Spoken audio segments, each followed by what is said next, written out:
Představuji vám rodinný dům v obci Skorkov.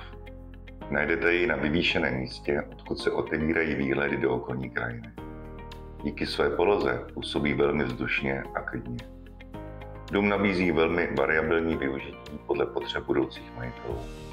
V přízemí najdete zimní zahradu a garáž. Prostorný obývací pokoj, kde jsou dominantou kachlová kamna, které v zimním období navodí pocit pohody.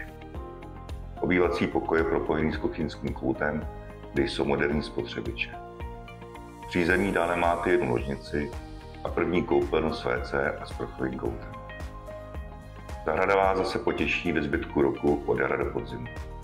Z jara budou na zahradě kvést ovocné stromy a ve skleníku první bylinky a zelení. V létě vás uchvátí odpočinek u bazénu, na podzim si užijete plodů ze zahrady a též chutné zábavy u grilu s venkovní letní kuchyní pod pergolou.